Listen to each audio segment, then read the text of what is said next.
Hello, everybody, and welcome to our first ever virtual advocacy legislative panel. We're really excited that you're able to join us here today. Normally, this time of the year, we would all gather together in Frankfurt with our business suits on and be amidst all the hustle and bustle and excitement that goes on in the Capitol at this time of year. But combine a pandemic and two ice storms, and we are all sitting at home trying to stay warm. But we didn't want to lose the opportunity for you students from all three of our PT programs and any of you PTA students who are joining us to have the opportunity to learn a little bit more about advocacy in the legislative arena. And we also thought this was a fabulous opportunity for our three programs to come together and for us to be able to invite someone from APTA National to join us. So we're really excited to be able to bring you this program. And at this point, I'm going to turn it over to Kurt so he can introduce our APTA guest. Hi, my name's Kurt Neely. I'm an associate professor at the Western Kentucky University DPT program. It is my pleasure to introduce Laura Keevil, the Grassroots and Political Affairs Specialist at APTA. Laura manages the Grassroots program, the legislative fly-in, advocacy training, and advocacy campaigns for the APTA.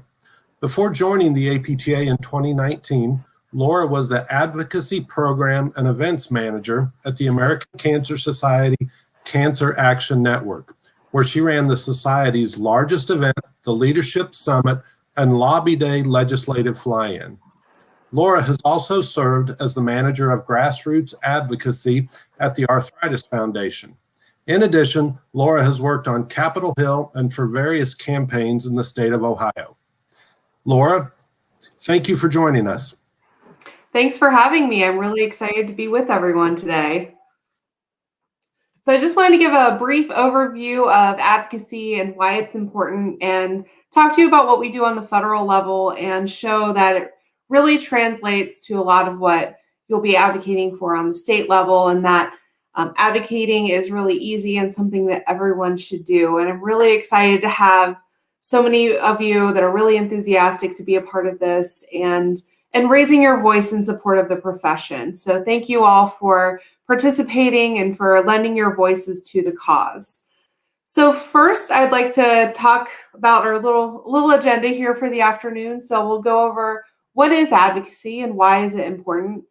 A little bit about Congress and giving you a refresher on how Congress works, and talking to you about how you as an advocate fits into the whole congressional structure here.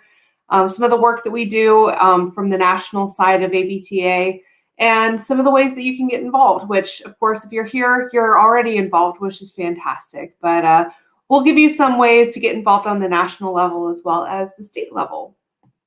So what is advocacy? So I know we have this, it's kind of a rhetorical question here, but from talking with some of the folks here, from what I've heard, it sounds like many of you have contacted Congress, especially around our campaign last year on the 9% cut for Medicare cuts. So I'm really hoping that many of you have contacted your members of Congress, and I'm hoping that you can name your three federal legislators, your three members of Congress, so your two senators and your representative. So there are, 2 senators per state and 1 representative per district, 100 senators and 435 representatives. So thank you in advance, and thank you for all the work that you're doing and for flooding the Hill last year with so many letters and flooding CMS with comments on the 9% cut. So that's really fantastic that many of you have already participated and have some future participation here coming up. So why is advocacy important, and what in the world is advocacy? So advocacy is really working with the government and talking about how their policies will impact the physical therapy profession. So we work with federal legislators, primarily here on my end on the federal side. We work with Congress, but we also have a regulatory team here at APTA National where we work with the Centers for Medicare and Medicaid Services, other different health and human services areas. And they're really experts on regulations. It's a whole complex world, but we have people who are keeping their eye on different regulations that are coming out and figuring out how those regulations will impact the physical therapy community. And with both the federal, the congressional side and the regulatory side, there's opportunities for you as the advocate and the constituent to lend your voice and to show those legislators how those policies will impact your profession and your life as these policies are being made. And yeah, as I just mentioned, your voice as the constituent is absolutely essential. And we have a team of lobbyists. I'm here based in Washington, D.C., but they like hearing from our lobbyists, the members of Congress, but they want to hear from you, the constituent, who actually votes for them. And they want to know how the policies will impact you. And you vote for them, you give them their jobs, so they work for you, and they need to know how they need to know what's going on and how their policies will impact you and the future of the profession. So it's super important, and it's really easy to do. And I know that there's different ways, Congress is not exactly getting great press right now, but don't let any of that intimidate you or concern or give you any concerns with interacting with them, because business is still going on Capitol Hill, and they need to hear from you. And they're still working on policies and, the COVID relief packages. There are things in those COVID relief packages that are impacting the physical therapy profession. So, Congress still is working, and they still have to know what's going on. So participating in advocacy can be as easy as sending a pre-written letter to your members of Congress. So as many of you know, and many of you have taken action already on our Public Patient Action Center and our Members-Only Legislative Action Center, we have pre-written letters with opportunities for you to submit your personal story. And all you have to do is just, put in a few sentences of how the policy would personally impact you, or telling a story about the policy, or bringing in a patient angle, which is really interesting. And, many of your students, so talking about the student angle is great as well. And we really put the hard policy things that the members of Congress want to know, but you provide that great personal story that really brings that home for them. And all you have to do is just put in your information so that we can match who is your member of Congress, because it's matched by where you live. And all you have to do is just hit a button, and it's off to Capitol Hill. So we also make it easy submitting a comment to an agency. We have pre-written templates. I know many of you are really thinking about what to write to a federal agency, which I completely understand if you're not. We want to make it as easy as possible so that you don't have to do the back end research. We want to make it easy for you, and so that we're speaking with one voice and making sure that Congress has, the recommendations on our end of how to take action on the particular policies. Another great way to participate in advocacy is interacting with members of Congress on social media. Many members of Congress, and a little bit less so with state legislators, but it's definitely possible for them to have social media handles where you can tweet at them, you can tag them in Facebook posts, you can follow them on those platforms and see what they're putting out there as far as content. And it's great, especially if you meet with a member of Congress, and being able to tag them on a post on social media, thanking them, and it provides them great press. It spreads the word on your end. But it's a great way to show our appreciation for their help in helping out with the advocacy work that we do and the issues that we work on. And of course, meeting with members of Congress in your local area is great as well. Of course, with COVID going on, we're not really doing much of the actually meeting in person. And when we can meet in person, we would love to do school tours or practice tours and practice visits and things like that, district office visits. But of course, with everything being virtual, we've adapted quickly, and it's not really been that bad of a thing for us, because members of Congress and their staff are more accessible than ever. You can just talk to a screen like what I'm doing now. And that's been really great. We've had over 100 meetings last year since COVID began. And that's just really fantastic that our APTA members stepped up and were able to adapt quickly in this virtual environment. But no matter how you choose to advocate, your participation and raising your voice is super important, because if we're not raising our voices or commenting on these policies or advocating or lobbying on Capitol Hill, who is? We're the voice of the physical therapy profession. So we need to raise our voices when we see something that needs to be acted upon. So just a quick overview of Congress. So again, kind of a rhetorical question. How many of you remember high school government? I mean, I've made this my profession, so I'm really into the government kind of thing, but I can understand if you don't really remember the ins and outs of what you talked about in high school government, but I'm happy to give you a quick refresher, and it's something that we try to help take care of on our end. So, like sending letters to members of Congress, we have that sorted out. So you don't have to worry about whether it's going to your state representative or federal representative. We have that ready to go. But of course, I'm sure you've heard of the 3 branches of government and that great Schoolhouse Rock, I'm just a bill thing. So of course, the 3 branches of government are the legislative, executive, and judicial. And we do advocate with all 3 branches, way less so with the judicial side, with the federal courts and everything. It is certainly an option at some point if we needed to do that, but that's not that's not as impactful on our end for the work that we do as working with the legislative and executive branches. So as I mentioned before, we lobby on Capitol Hill, we lobby the House and Senate. And though the House and Senate are made up of committees, and we work with various healthcare bills go through various committees, and this is the same with the state legislatures as well. So not all committees will handle healthcare bills. So committees like the Health, Education, Labor, and Pensions Committee on the Senate side, they deal with healthcare legislation. So we work with those members and those senators very frequently. And for instance, when we were doing the 9% cut legislation and it was getting down to the wire, we needed to target Senate Republicans on the House, or on the Help Committee, the Health, Labor. Yeah, I think you get the idea. So we needed to target those particular members of Congress and send our APTA members out to tell their story on how the 9% cut would impact them, because those particular senators had the most sway in that committee.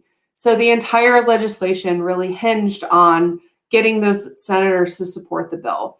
And that's a very similar situation on the state legislature. So they're called committees of jurisdiction. And, like for instance, the defense committees for both the House and the Senate, you wouldn't necessarily think that physical therapy bills would be part of those, but we do monitor what's going on in the defense committees, because there could be places where physical therapy is impacted. For instance, quick overview, but those committees, and whether you live in a committee of jurisdiction, whether your representative is on a committee of jurisdiction, is really important. And those committees change every Congress. So some members of Congress that weren't on a committee could be on a committee now, and suddenly they're very, very important. So it's something that, all the relationships with all members of Congress is very important, but it becomes even more important when they're on those incredibly influential committees. So I hope I explained that right. It's a little bit convoluted, but it's really, really important. And then, of course, the executive branch, we have the president and the agencies. So as I mentioned, in submitting comments to CMS, or Centers for Medicare and Medicaid Services, when rules are released from these particular agencies, they do typically have like a 90-day comment period. So that's what we were doing with our 9% cut legislation or issue, is getting during that that comment period, is flooding CMS with as many comments as possible on how that rule would impact the physical therapy profession. So it's not really my favorite the agencies, that's not really my space. It's a very large, it's really big. So we have 3 people on our staff that monitor what's going on with the agencies, and then narrow it down to how we as advocates can take action. So just always be on the lookout for that. We'll try to send it out to our APTA Advocacy Network when there's really important rules that are coming out for comment periods.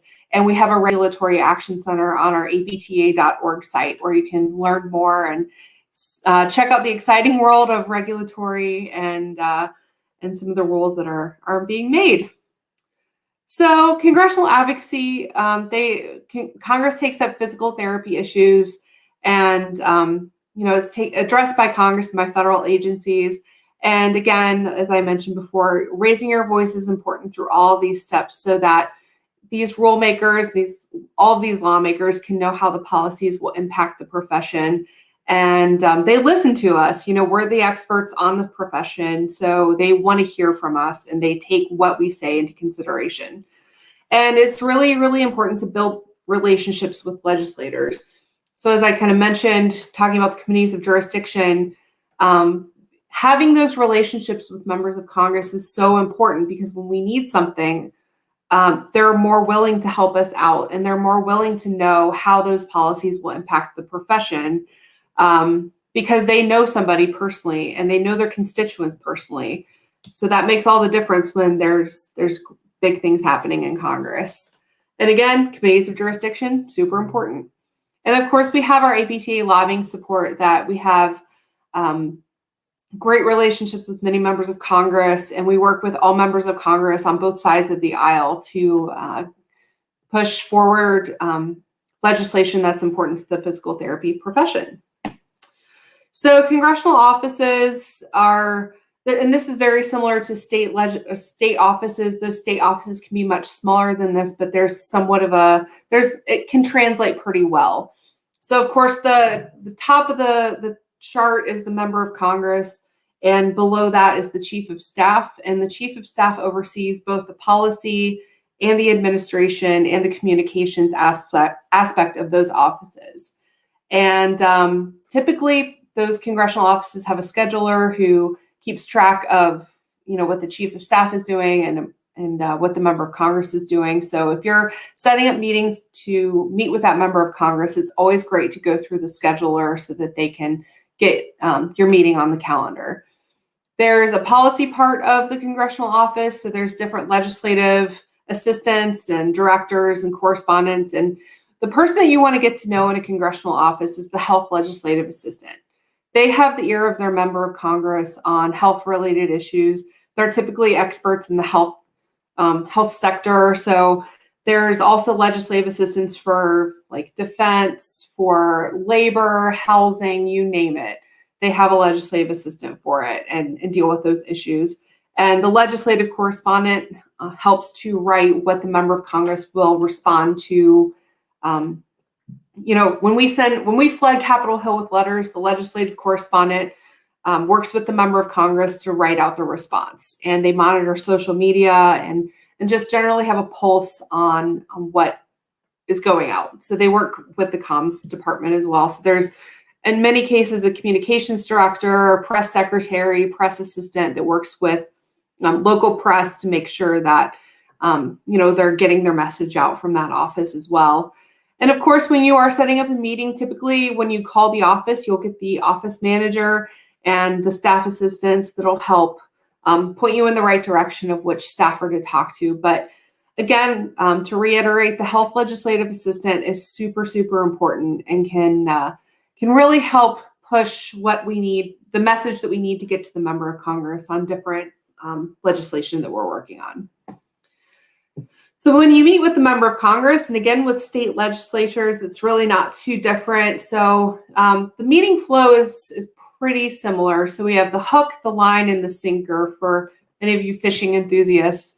So at the beginning of the meeting, you really want to introduce everybody, what they do, how they're connected, and where they're from. So the person that you're meeting with from that office knows that they're a constituent, and it can help relate what you're trying to do to the local areas that they're familiar with.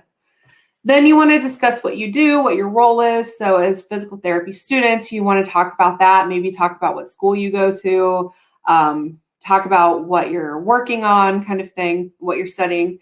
And then you launch into the line. So talk about the issue that is impacting you, your patients, your school, your business. I know that you'll talk later on in this presentation about the specific issues that you'll be advocating for during your state lobby day. But that's really important to give the background and to really start to bring it home how that policy impacts the local area. And then you don't want to forget to make the ask. So once you're done talking about how the impacts of the particular policy or issue, you want to make the ask. So what do you want that member of Congress or that state legislator to do? And of course, you can close out the meeting, thank everybody. But what is super, super important is the follow-up. So if a meeting with a member of Congress happened and no one sent a thank you or follow-up information or anything like that, did it actually happen? It is extremely important to have that follow-up, even if it's a thank you. Or if in the course of the meeting you have a question that needed to be answered, that's a great way to follow up. So if you don't know the answer, don't make it up. Just say, I'll follow back up, and make sure you get their information to reach back out to them. So that's super important to make that ask and to do the follow-up. So APTA on the federal side has many opportunities throughout the year to meet with legislators. We typically have our national fly-in or federal advocacy forum. This year it's tied to our centennial celebrations here in DC in September. So we'll be having that hopefully in person. Again, we'll have more information as we get closer to that and monitor the whole COVID situation, but we're hoping it will be in person. During August, recess is a fantastic time to meet with legislators because that's when they go home for the month of August to meet with their constituents and to get out of the heat of DC. That's what it started out as, but now it's a district work time. We also have opportunities to meet with legislators when there's new bills or need support on a particular bill or issue. Again, as I mentioned before, we have targeted meetings to various members of Congress when we really need their support on a particular issue. And of course, now we have our virtual meetings, which makes meeting with members of Congress even more accessible than it's been before. And I'll quickly touch on our work. I know I'm running out of time here, but we have many, many advocacy issues that we work on. This just scratches the surface. We work on so many different things and work with various partners and coalitions on different issues. So if you really want an in-depth look at what we do, I recommend checking out apta.org/advocacy for more information. But these issues will impact your career. So for instance, the Medicare payments, the 9% cut issue that we had worked on, that will directly impact you, as once you begin practicing, because, it might seem kind of abstract now, but, we don't want to have any reductions in payment for our members and for the profession. And commercial insurance often takes their cues from what Medicare does. So it was even more important to make sure that we address that issue with Congress. And making telehealth permanent is a big one for us as well. Right now, it's under Medicare, you can bill for telehealth services, but once the national emergency is over, that goes away. So we're advocating for that to be a permanent thing. As far as students involved or student issues, we work on the National Health Service Corps to get physical therapists included in that loan repayment program. The National Health Service Corps, it would put physical therapists into rural and underserved areas, but it first has to be put into the National Health Service Corps by an act of Congress. So we work on that. We also work on different scholarship programs that could boost workforce diversity. So we're about to get that bill reintroduced into Congress as well. And again, you can see our prior authorization, all sorts of different issues that we work on. So again, I highly recommend checking out apta.org/advocacy so you can read fully in depth on what we're working on. And we'll have, as bills get introduced in Congress, we'll have them put up on our Legislative Action Center and Patient Action Center for you to send letters. So very quickly, getting involved, as I've alluded to throughout this presentation, that we do have many advocacy tools for you, and we try to make it as easy as possible to advocate. So we have a Legislative Action Center that's for APTA members only. We're actually about to send an action alert to direct our members toward the Legislative Action Center tomorrow on sequestration to further fight Medicare cuts. Then we have our Public Patient Action Center where you can share that with others. You don't have to log in with your APTA membership account to access that. And you can post the links on social media to spread the message far and wide. And also you can download it on your phone. We have an APTA advocacy app. You can search for it on the App Store or Google Play. And with this app, you can advocate in minutes from your phone. You can read about some of the issues that we work on. You can learn more about PT-PAC or Political Action Committee and donating to that. You can learn more about your members of Congress and read talking points on some of the work that we do. So sending a letter to Congress is one of the first steps you can take. I know that you're working on this this legislative day, but this is a great first step if you're a little bit not sure of where to begin. But again, it takes 2 minutes. You can tell your personal story and really hammer at home of how a policy will impact you and the profession. We have our Legislative Action Center for APTA members, the Patient Action Center for the public. And on our apta.org website, if you're not already signed up, you can sign up to join the APTA Advocacy Network, where you'll get up-to-the-minute news and information and action alerts on the work that we do. So I highly recommend that everybody signs up for that. So, what will you do today to get started? So it can be as easy as downloading the app. Of course, you're doing your legislative day, which is fantastic. So we appreciate your work.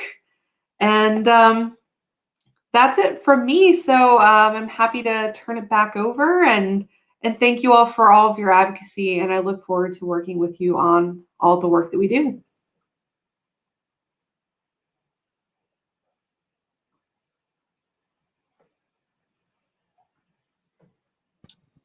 Kurt is muted right now, so let him know to unmute. Thank you, Laura. For your time and your words, APTA Kentucky would like to express our sincere thanks for you spending the time to share with our students and our members about the importance of advocacy. So thank you very much. As a former federal affairs liaison, a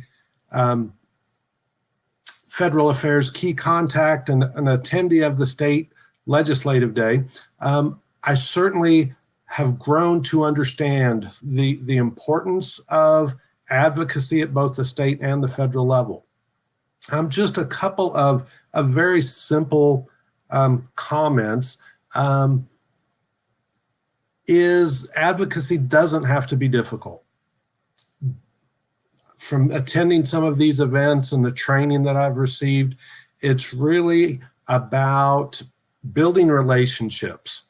Building relationships with your state and your federal legislators so that they know who you are, they know who you represent, and they know who you're a member of the American Physical Therapy Association or the Kentucky Physical Therapy Association. Meeting those representatives and senators in Kentucky, especially when you're one of their constituents that can vote for them, is very important. We certainly utilize our lobbyists, and following my few comments, we'll have our lobbyists in Kentucky share some information with us. But the legislators really do they value hearing from those individuals that are from their home areas that vote for them. So building those relationships, and build them now, not necessarily just when you're trying to get something, but establish those relationships probably more importantly when you don't need anything, when you don't have large legislative topics that you're really trying to push for, but establish those relationships so that when you need something, they'll remember who you were. Volunteer, help them out, become involved. And that was something that Laura talked about. We simply need people to participate and be involved. As physical therapy students and as physical therapists, it is important for you to simply tell the stories that impact you, they impact your profession, and more importantly, they impact your patients, dealing with access to care, dealing with the affordability of care. Those are the things that are going to make, a large impact on those legislators. When we're at the federal level, we do have those healthcare legislative assistants that are going to be able to be that in between to really inform the federal officials of those healthcare policies that we'd be involved with. At the state level, we don't necessarily have legislative assistants that can offer that expertise to the state legislators. So they're going to not be experts most of the time dealing with the healthcare side of things. So that, again, build those relationships and let them know that you're the expert, you're the physical therapist, you're the ones that are involved on a day-to-day basis with the patients, and that from your expert clinical knowledge, there's an importance of how that's going to impact your profession, your patients, your community.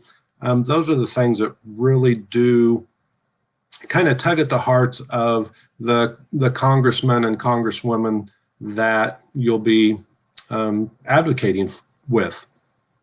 So I'm going to go ahead and turn this over. I'm going to introduce our APTA Kentucky lobbyists, Leanne Thacker, and also Mona Carper and Avery are going to be, let's see, you guys are our co-chairs for the, legislative co-chairs. The legislative co-chairs for APTA Kentucky.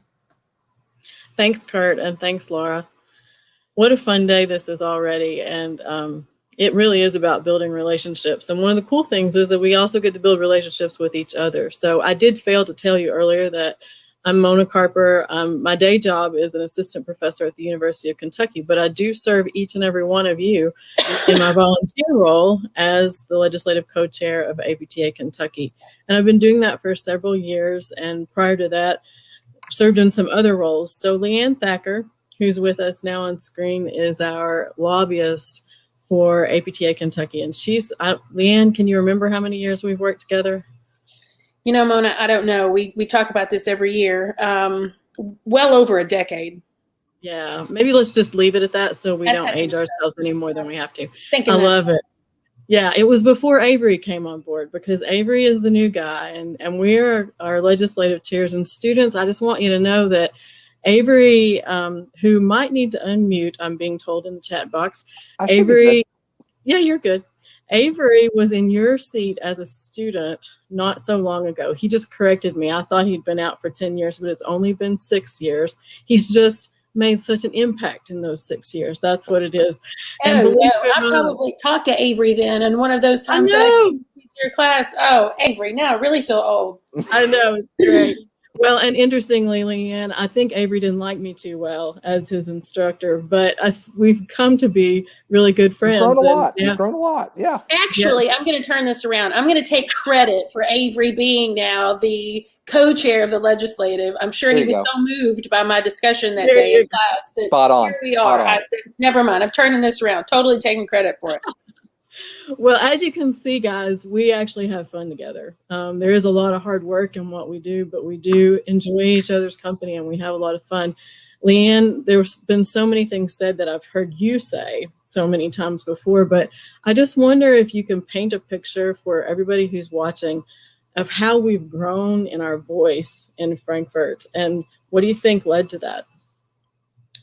Well, I think a lot of it is the participation of the board and the students that have been involved over the years. I can't stress enough how great this board has been to work with. I'm a contract lobbyist. For you guys that don't know what that means, I'm essentially a gun for hire. So I've got clients all across the board, some 50 some odd clients, and I do work with a lot of associations. And I have a lot that don't have the kind of board that is dedicated like the PT board has been dedicated over the many, many years I've worked with them. It doesn't matter who's in that role. Each one of those individuals have been very interested and intrigued and engaged in the political process. And I think that's the most important thing to remember. Your industry is very heavily regulated, and it's important for you to get involved because I don't think a lot of people understand that Frankfurt dictates who you can see and how you can treat them, and also how you're paid. So essentially every aspect of what you're going to be doing when you get out of school and you're in practicing physical therapy is controlled and dictated by legislators who are in Frankfurt, who quite honestly don't know a lot about what you do and how you practice and who you practice on and how you're paid. So it's incumbent upon me and your board members and also you guys to help them understand that. So I think that's been a big part of it. I also think that the alliance that we have created with the other like industries, the other therapy groups, like the occupational therapists and the speech therapists, I do think that's been helpful. There are times when we are adversarial, although not in recent mind, and one doesn't come to mind. But when we can pair up with other industry groups that are like ours, obviously that's just a louder voice. So I think that's also been helpful. And then just the consistency of us being in Frankfurt, getting to know legislators, getting to know the Department of Insurance folks. So now when something comes up, they know to reach out to me or to Mona or Avery or Beth, because they know you guys. I mean, Avery and Beth and Charlie have offered to be on committees at the state level, Medicaid committees. So not only are they working at the level with me at the legislative level, they're also working with the executive branch on issues there. So you really have become a staple and a resource to legislators, both at the executive and legislative branch. I'm going to throw out a question to both of you. We'll let Leanne go first, Avery. It makes me proud to hear you say those things, but I'm sure as a student sitting in a home, just wanting to pass the next exam and get to the next clinical, that can sound a bit daunting. And it might already sound like, well, it's already been done, so there's not really a role for me here. What would the two of you say to them? You need to go first, Avery? Yeah, go ahead. Well, I don't think the work is never done. I think we see that every legislative session. There are issues that come up, issues that we want to have passed, issues that come up that we don't want to see passed, that would be detrimental to the industry. So from that regard, I don't know that the work is ever going to be done. And dealing with the reimbursement side of it, certainly it's never going to be done. We do have one of the best practice acts in the country, and I think our practice act in Kentucky has been held up as a model. And we protect that every year. There are times where we've discussed opening it up to do things, but we're very protective of that act. So I do still think there's certainly over the decade we've made great progress, but there's a lot more that we have to do, and quite honestly things that we haven't even thought of with this pandemic and with telehealth that came at the forefront just all of a sudden. There were things that we had to do there to make sure that you were being paid for the telehealth that you were doing, and to make sure that the patients had access during this pandemic. And not only that, just getting physical therapy clinics back open. If you guys remember at the beginning of the pandemic, everybody was shut down and people were missing out on the therapy and the progress that they had made. So we were in contact constantly with the governor's office and with the General Assembly to try to get your clinics open back up and get you the PPE that you needed to see those patients. So I just think it's evolving. Your industry is evolving as we look across the country. There are things that our PTs are doing in Washington State, for example. I had a conference call with them the other day to learn about some of the things that they're doing there that we may want to look at here in Kentucky in the future. So as your profession progresses, we have to bring the General Assembly along with that to make sure that you're being able to practice like PTs across the country. Avery. Yeah, I think really all I would add and kind of play off of what Laura was talking about earlier and even what Leanne was just talking about there, as you all are looking at growing in the profession and being professionals, this is part of being a professional and helping protect our profession and your livelihood and something that obviously you are dedicated toward and you love. And with that being said, you have relationships that you bring to the table too. You may know someone sitting up here that is on one of these committees or is a legislator. That could be a neighbor, that could be an old family friend. It could be at some point someone that you went to high school with. We just don't know where that goes. And part of what Laura was talking about earlier was the more voices that they hear saying the same thing, the more likely they are to hopefully act and move that way. And so it takes all of us, and we represent across the entire state, not just one or two areas. We don't all work in the exact same city. We work all across this state. So it's important for them to hear from all corners because things affect different areas a little differently as well. Hey, Rue, while you have the floor, what caused you to be active so soon? And I say that hoping that you're creating a new model, that it's the new norm, that everybody becomes active as soon as they can. Yeah, I think it's probably a couple fold. I think one, my father's a veterinarian. I watched him go through on their state board, served as a president on their board at one time, and the importance of just in a profession, what really goes on. So I was exposed to it even before I was even through school or any of that. So I certainly think have a different avenue coming toward it. But I think kind of as Leanne tongue in cheek, but I do think as we sat through some of the education and all of that, I was able to very early on go to one of the federal advocacy forums, won that scholarship inside the state that APTA Kentucky put on. That was a wonderful event. That's actually where I first met Kurt. And it's one of those to start to see really how government works and how important those relationships are, and being able to sit there in front of members of Congress and what that can do for our profession.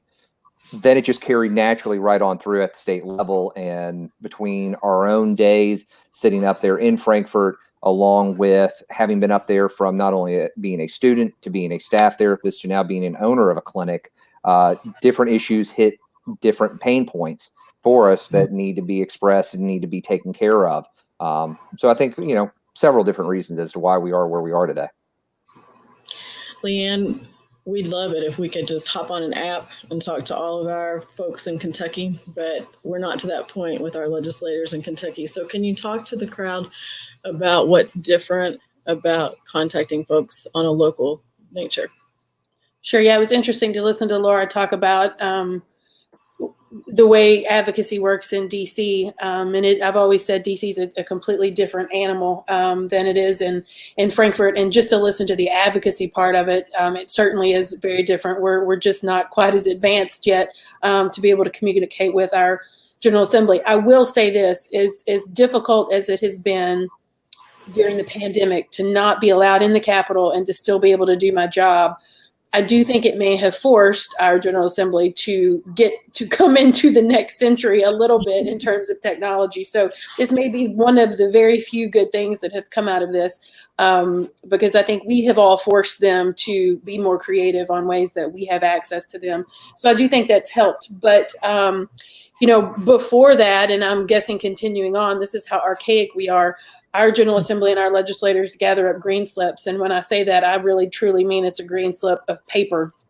And their assistants, we don't have chiefs of staff or all of those kinds of things, but their assistants, in some cases it's interns, take the notes that comes from the phone calls or the emails or the text messages, and they truly fill out a green slip of paper, and then they stack them up on their desk for certain bills, depending on how many green slips they have pro or how many they have con. And I know Mona's heard me say this many a time. I've been in a legislator's office and he has waved green slips at me and said, "You're in here telling me I need to vote for this. Do you see how many of these green slips I have that are in opposition?" So they truly take them seriously, and then they certainly take them more seriously if they're coming from a constituent. So it's just a different way to lobby in Kentucky. Pre-pandemic, post-pandemic, this year is certainly an anomaly, I hope, when we're all allowed back in there.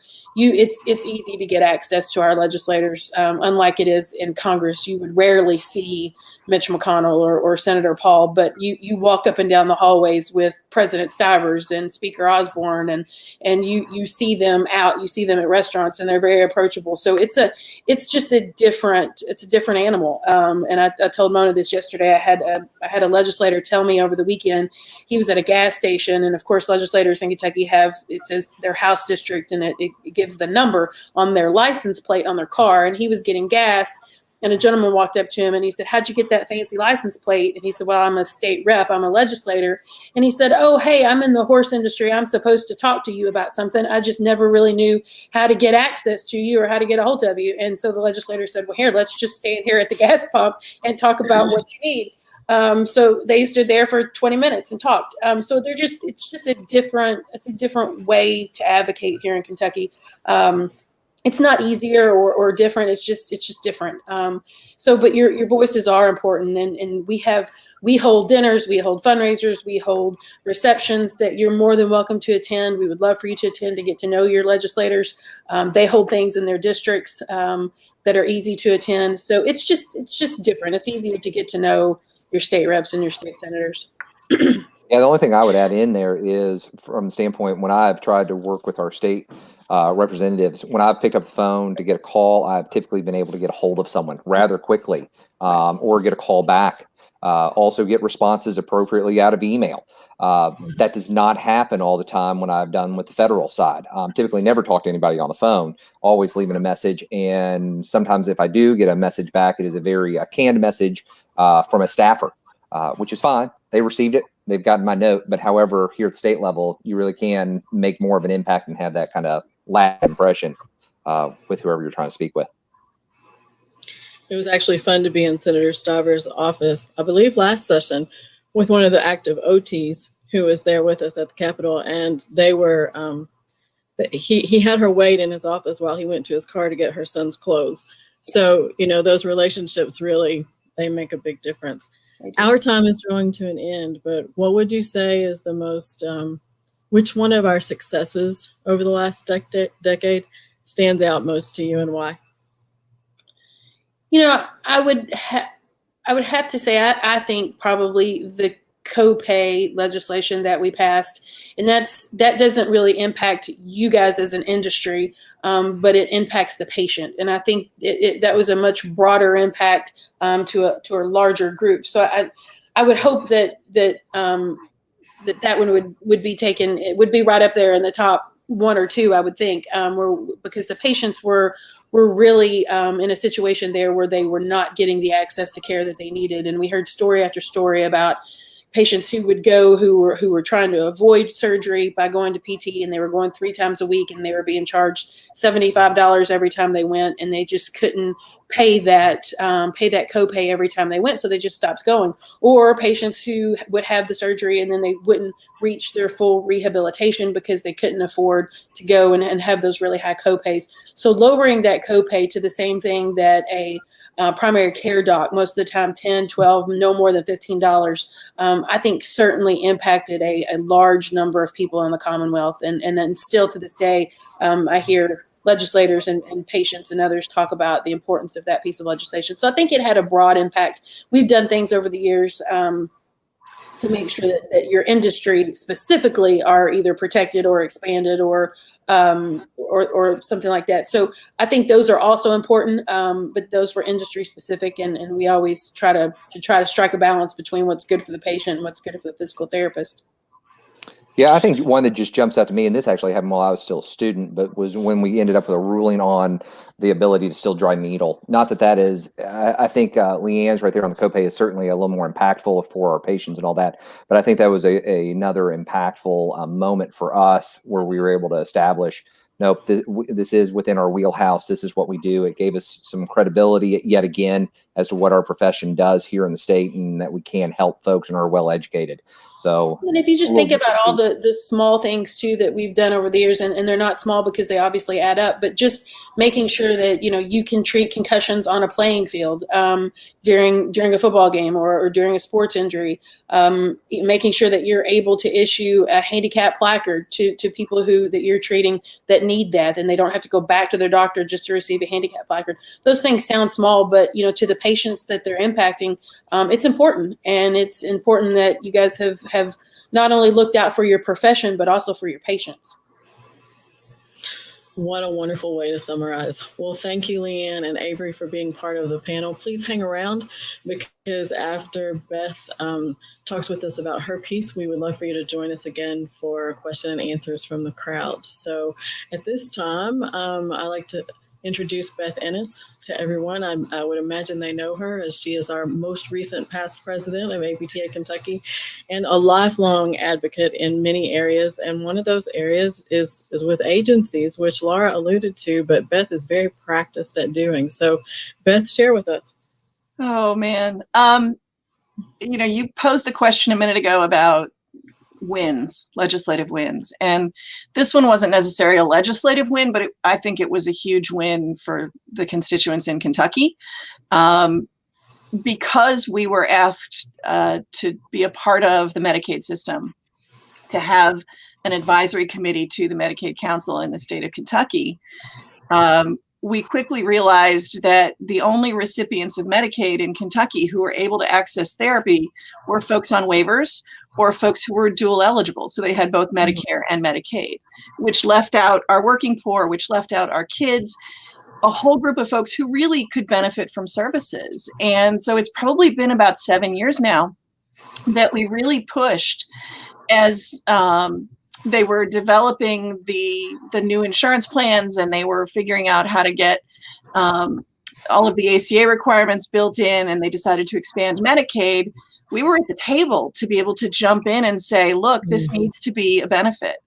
It's a guaranteed benefit on the national side. It needs to be a benefit in our state plan. And we were fortunate that they agreed with us. So now therapies are a guaranteed benefit for all of our folks in Kentucky that have Medicaid, which right now, with that growing number, is huge, because we are obviously involved with patients post-COVID, and that's going to be a huge group of folks for us moving forward.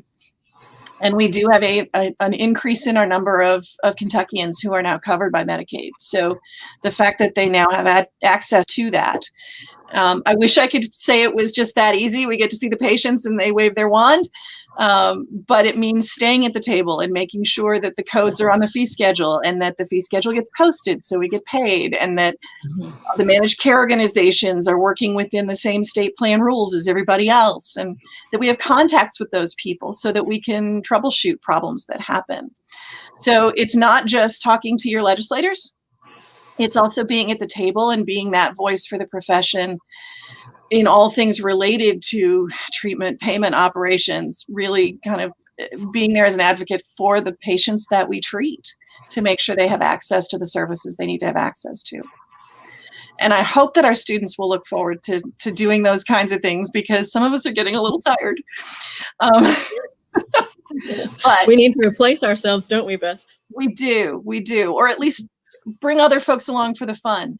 I do want to throw a reminder out there that if you have questions, please post them in the chat box, because we're getting to that point where I'm going to start reading those off. I'm going to pull everybody back in just a few minutes.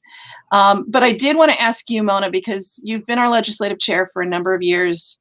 You're co-chair with Avery right now.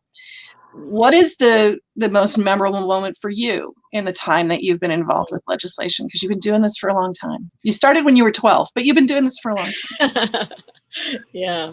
You know, I hate to repeat what Leanne said, but you know, that the season when the copay bill went through, we really threw it out there as a test the water. It was really a litmus test. That was all it was supposed to be that year. And we just wanted to know who would be for it, who would be against it, what questions folks would have. And man, it just caught fire. And it was, again, in part because of relationships. There was an OT student at Legislative Day that year whose grandfather happened to be a legislator.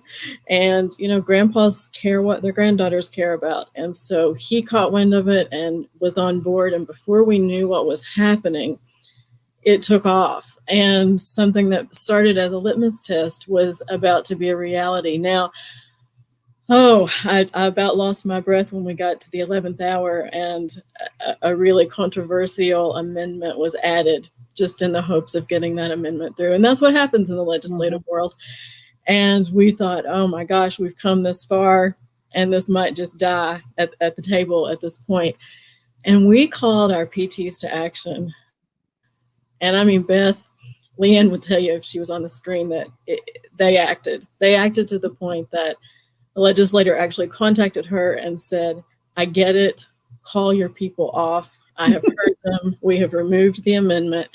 And we were able to pass that piece of copay, that piece of legislation that has just mattered so much, not just to our patients in the state of Kentucky, But in addition to our Practice Act being a model Practice Act, that copay legislation has been a model legislation, and there have been other states who have tried to have similar or same language for actually the last decade. So, and I got to work with my good friend Dave Pariser, who's no longer with us on that one, and he was definitely my role model in the world of legislation, and so that was a terrific win for PT and for patients and for me personally.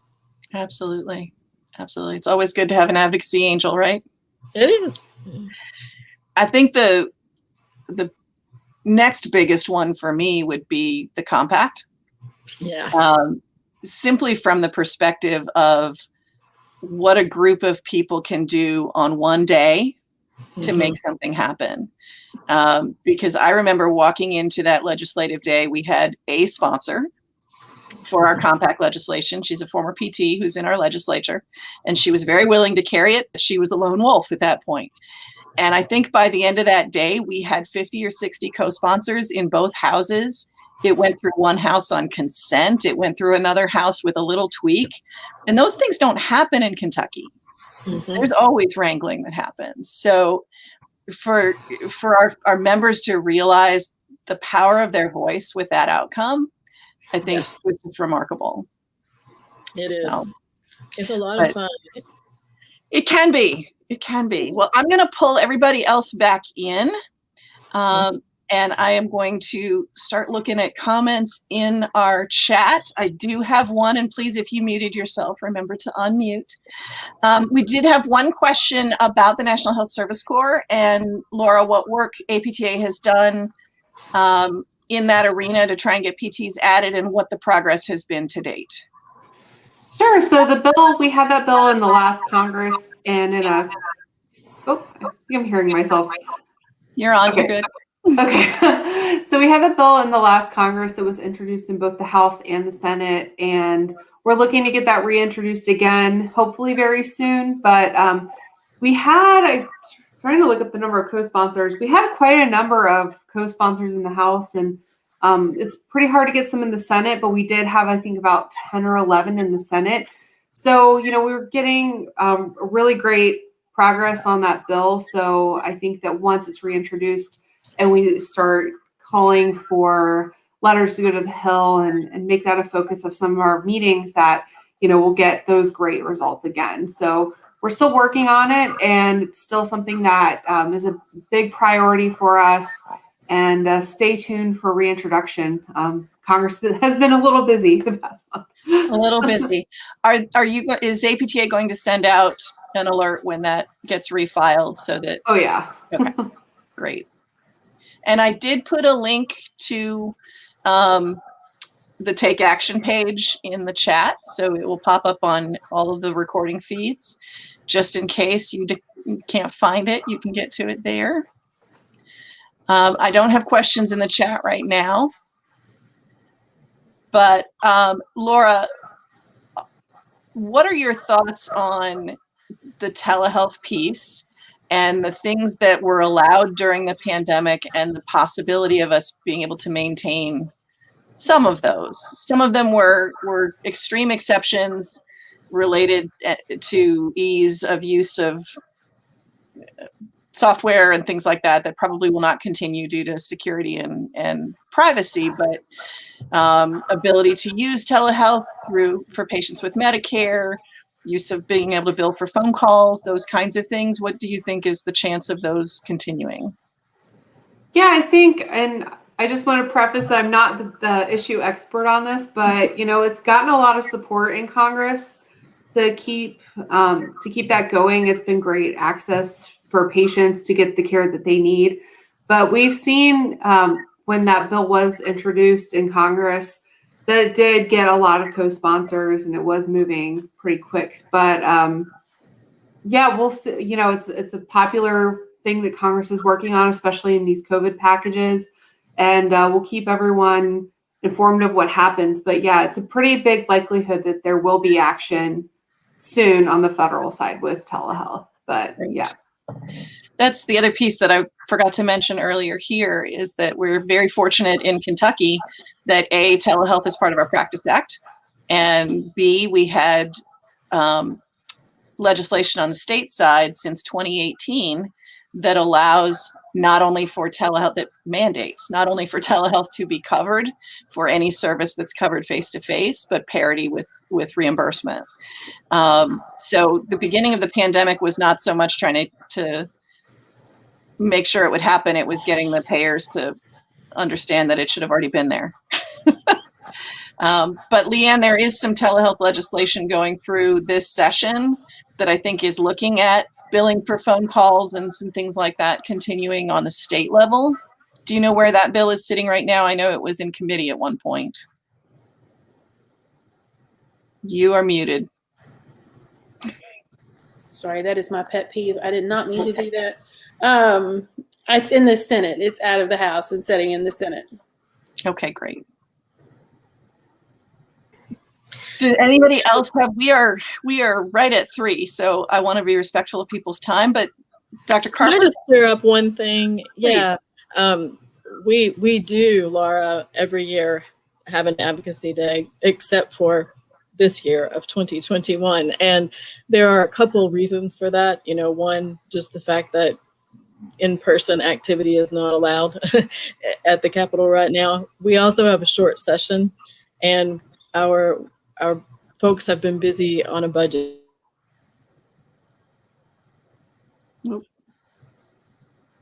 I think Dr. Carper froze. Whoops. Am I back? In addition to that, Your voice is back. Yes, you are. So sorry. Leanne, do you want to add anything to that? The lobbying corps has just joked about it as if they could have made it any harder for lobbyists. We've had snowstorms, pandemics, we're not allowed in. I mean, it's, you know, it's one thing after another. So if this weren't hard enough, they've certainly made it harder on us. But if anything comes up, we'll certainly be reaching out, right? Absolutely. Dr. Neely, you were going to say something. I was just going to add that this isn't the first year that advocacy was canceled due to weather. True. That wasn't many years ago that we had the same thing again. So as Leanne mentioned, with the Kentucky folks getting maybe more technologically inclined, that maybe we can move to, you know, continued advocacy efforts online and find some creative ways, and not just in February when we normally do it, but when students are home and legislators are at home. That's one of the big differences in Kentucky is our short session this year is only 30 days, long years it's only 60 days. So these legislators are in their home districts, whatever, 90% of the year. They're not in Frankfurt, so they are more accessible. Absolutely. Well, I want to thank everybody for being here today. These recordings are going to stay up, so folks who were not able to watch them for various reasons live can see them recorded. Please go ahead and continue to post questions in the chat and comment sections, because we'll be checking back in on them and sending you answers as we get them. Thank you, everybody who's on my screen right now. Appreciate your time and your energy and all that you do. And we hope everyone has a wonderful day. Stay warm. Thank you, guys. Thank Thanks, you. everyone. Bye.